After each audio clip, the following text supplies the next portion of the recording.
From the CyberHub bunker and studio, you're tuning in to the CyberHub podcast.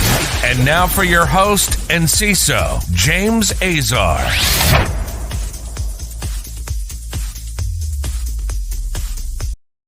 Well, good morning, folks. It's Monday, May 10th, 2021. What a weekend we all had. I mean, there has just been a influx of news and cyber incidents and things that have been going on that we've got to talk about today. So we have a very, very loaded show. Good morning. We're going to be talking about the first headline that you see right here in front of you on the Russian state hackers switching targets after a U.S. joint advisory, the Colonial Pipeline attack, an iPhone hack that allegedly was used to spy on Uyghur Muslims by China. Solarwinds shares more information, and WhatsApp does a reverse ransomware on its users. But before we do that, just a really quick thing. We are live on LinkedIn, Facebook, and YouTube. Thank you so much for tuning in. Please make sure to subscribe. If you're watching on my personal LinkedIn page on LinkedIn, please go and follow the CyberHub podcast page. We have a lot of great content that we share there. So please go and check that out as well. The show is live. If you're listening after the fact on your favorite podcast listening platform, please subscribe, give us a 5-star rating. It'll help push us up. The debacle with Apple Podcast is now, I believe, solved. And you guys should be getting these podcasts quickly after the end of the show. So make sure to comment and subscribe. Today's show is brought to you by our friends over at KnowBe4, Wistic, and Ativo Networks. Make sure to check them out. And without further ado, our ceremonial cup of coffee before we get into today's show. Again, my beautiful double espresso. You can see the foam. It's magnificent. Whatever you're drinking this morning, make it yours, own it, and let it kick off an awesome Monday for you. So now, without further ado, let's get right into what's going on. All right. Russian state hackers switch targets after a U.S. joint advisory. The Russian Foreign Intelligence Service, the SVR operators, have switched their attacks to target new vulnerabilities in reaction to a U.S. government advisory that was published last month with info on the SVR tactics, tools, and techniques and capabilities used in an ongoing attack. The warning comes after the U.S. and U.K. governments formally attributed the Solarwinds supply chain attack and COVID-19 vaccine developer targeting to Russian SVR, APT-29, Cozy Bear, and or the Dukes. Give them one name, folks. Come on.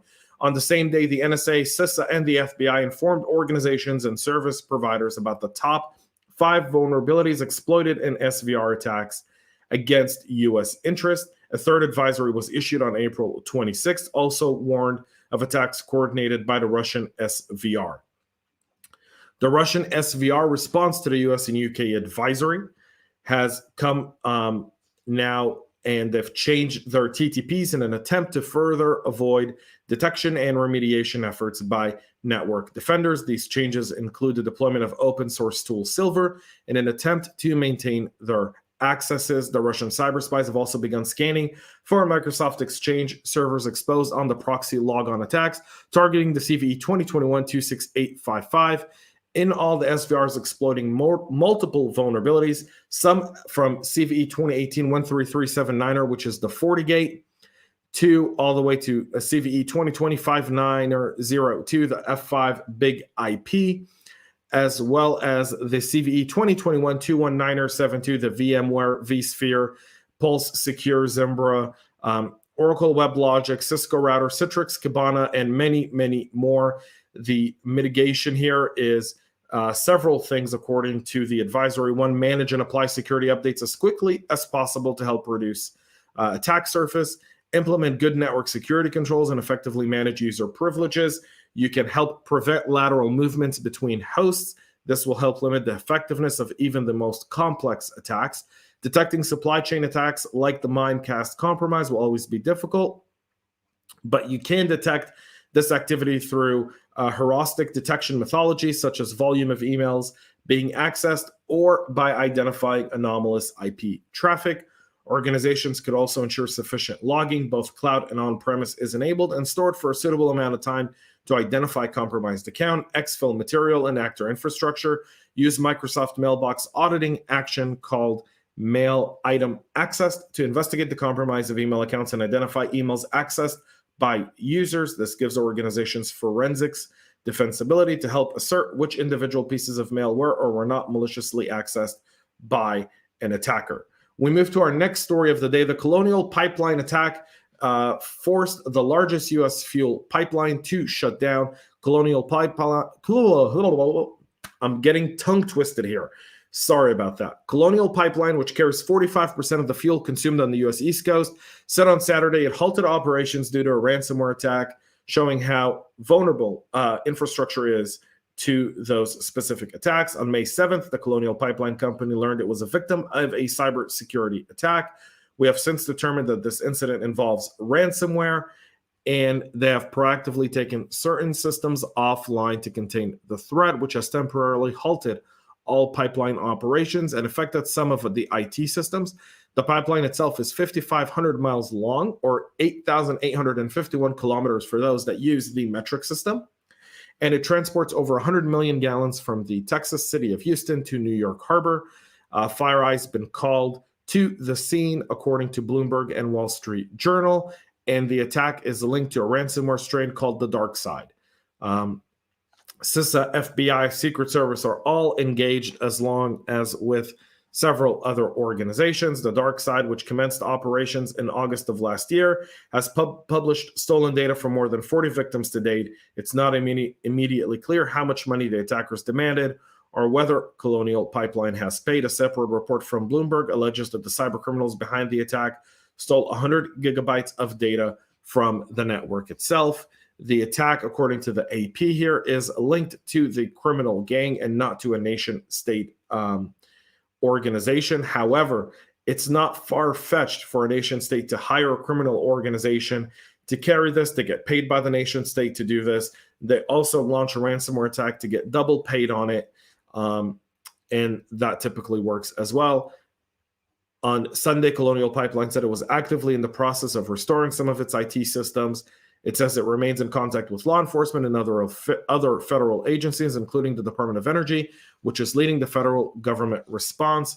However, two people close to the investigation, speaking on condition of anonymity, have identified the culprit as Dark Side, as I've stated earlier. It's developing a system restart plan at this time. However, it's expected this could take anywhere from 3 to 4 months to fully recover. The Department of Transportation issued a regional emergency declaration Sunday, relaxing hour of service regulations for drivers carrying gasoline, diesel, jet fuel, and other refined petroleum products in 17 states and the District of Columbia. It lets them work extra or more flexible hours to make up for the fuel shortage related to the pipeline outage. So a lot more on that as well. And we'll continue to update you as things become more available over the next days, weeks, and months ahead. We're not going to jump to conclusions over Colonial. I know a lot of people, and I've seen a lot of the stuff that's been posted on LinkedIn and Twitter and so forth. We have to understand that they're a victim of a crime. It's likely a criminal gang, basically backed by a nation state. I completely think that behind this attack, there's more than money. This completely disrupts and limits and slows down the growth of the U.S. government on the tail of the U.S. economy, on the tail end of COVID-19, right when people are starting to get ready to hit the summer season of road trips and going on vacation and kind of restarting hospitality, which is a very, very big economic driver for a lot of different places across the country. This is going to have wide-scale impact on that. Don't be fooled by just a ransomware attack. This has greater implications overall.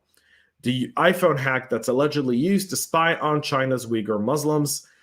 China, and it continues to violate human rights time and time again. The U.S. intelligence said that the Chaos iPhone remote takeover exploit was used against the minority ethnic group before Apple could patch the problem. The researchers who dubbed the exploit Chaos for a good reason showed in a proof of concept video that shows a successful exploit would allow a remote attacker to jailbreak an iPhone X with the targeted user unknowingly, allowing the intruder to gain access to victims' data, processing power, and much more. It was a drive-by malware download. It would have made a superb spying tool, seeing how it would let an attacker easily take control of even the newest, most up-to-date iPhones, enabling a snooper to read a victim's message and passwords and to track their locations in near real time. What's very fascinating for me on this one is the hypocrisy. So we all know that the NSO group is targeted with multiple lawsuits over how they've developed exploits for the iOS. And yet China actively does this, and there's a very little condemnation or lawsuits, and they target their own people in doing it. That's why technology in the wrong hands is very, very bad for humanity. So you want to make sure to update your iPhones. And when you go to China, if you're traveling to China, use burners, folks. Please do. It's significant. It matters. The Chinese are not actors to be trusted in this aspect of security at all. And if you're a security professional, it's got to be something that should concern you. Solarwinds shares more information on the impact of the cyber attack and initial access vector. Solarwinds claimed that less than 100 of its customers were actually breached as part of their attack. The compromise that automated build environment for the company's Orion monitoring software and started testing their ability to inject code. Initial reports said that over 250 organizations were breached. However, it's roughly been 100 private sector companies and 9 federal agencies whose systems were targeted. Shows you the sophistication of the attack. The company also admitted that the threat actor created and moved files that it believed to contain product source code, but it could not determine the actual content of the files. Additionally, the attackers appear to have access files containing some user information related to customer portal, name, email address, encrypted credentials, billing, IP, and much more, as well as some staff email accounts. In the case of email accounts, SolarWinds is still working on determining exactly what type of personal information may have been compromised. As for how the attacker breached the system in the first place, SolarWinds says 3 initial access vectors seems the most likely at this point: a zero-day vulnerability in a third-party device or app, a brute force attack, or social engineering. They don't know all of this precisely. They're still investigating, but more to come from there.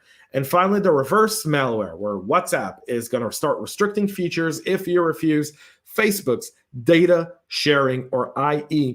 privacy overreach. WhatsApp says it will not delete or deactivate accounts because why would they? They want your data, and they're just going to choke you until you give it to them. Facebook is essentially saying that they're going to limit people's functionality until they accept the new terms. You won't be able to access your chat list, but you can still answer incoming phone and videos. If you have notifications enabled, you can tap on them to read or respond to messages or call back. After a few weeks of limited functionality, you won't be able to receive incoming calls or notifications, and WhatsApp will stop sending messages and calls to your phone. The company highlights that. It says that if you don't accept it, you won't be able to do that. Here's the thing: back up your data, move over to Signal. They're safer, they're better, and stop using WhatsApp and stop rewarding this reverse ransomware done by an organization as Facebook. I can't believe I'm saying this as someone who's a libertarian, but I will say, time to break Facebook up and get rid of this privacy overreach, or regulate them to hell. One of two things. I can't believe I'm saying it. It's something that deeply disturbing for me, because I don't think that government can solve all these problems, but nonetheless, we've reached that point.